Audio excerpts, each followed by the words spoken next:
Good evening, ladies and gentlemen.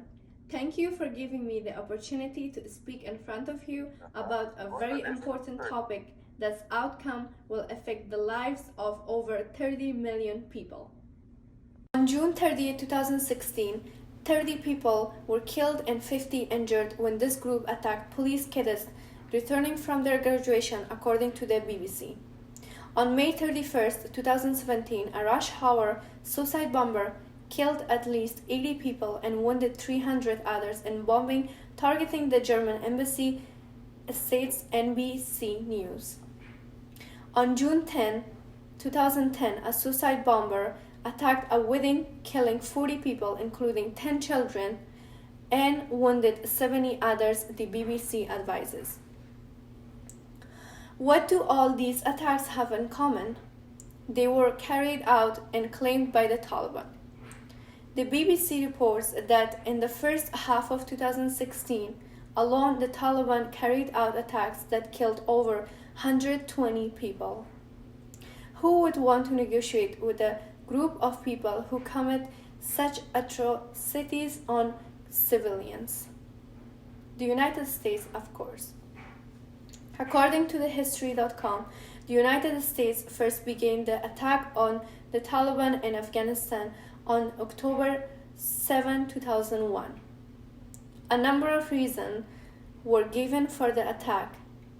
The Taliban were providing a safe haven for Osama bin Laden. He used Afghanistan for his planning of the 9/11 suicide bombings. In addition, the Taliban were responsible for numerous human rights abuses against girls, women, and the ethnic group of people Hazara. By 2004, the United States has successfully removed the Taliban from power, but did not completely defeat them. Open warfare stopped, but the Taliban continued to carry out attacks until this very day. The Taliban is responsible for hundreds of civilians' deaths every year. Why on earth then would we want to negotiate with peace with these organizations? CBS News reports that in February 2020, the United States and the Taliban agreed to begin meetings on reaching a peace deal. During November of 2020, at least 186 civilians have been killed by the Taliban while the United States and Taliban leaders discusses peace. What happened to the United States that used to famously say the United States does not negotiate with terrorists? People in Afghanistan are terrified. They are terrified the United States has abandoned them. They are terrified after 20 years of war with the Taliban, the United States has simply given up.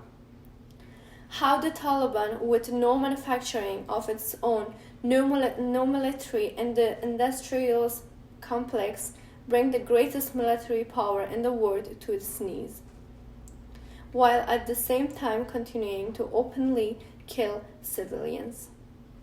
Ladies and gentlemen, we need your help. The United States is on a path to abandon Afghanistan. They are on a path that supports human rights abuses and takes away education from women. They are on a path that supports a violent extreme Islam dictated by men, not Allah and not Quran. Now is not time to abandon Afghanistan. Innocent men, women, children are dying every day now. Can you imagine that I may be the last girl born in Afghanistan who was able to get an education and speak in front of you today in a Western clothes? Next year, if the United States allows the Taliban to come back, I will never be allowed to set foot in my home country again. Due to fear of death by the culture police, they will reinstate. The next Afghan girl you may see be standing in a blue burqa in Kabul, not speaking English, and asking for your help, but being forced to read about the benefits of the Taliban and how educating woman is evil.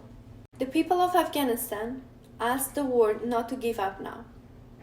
Finish the job you started in 2001, drive the Taliban terrorists from the power, and don't abandon the men, women, and children in Kabul who have fought so hard with you. If you give up now, you will be back in a few years having to start all over again after the abuses we all know the Taliban will immediately implement. Thank you for your time this evening.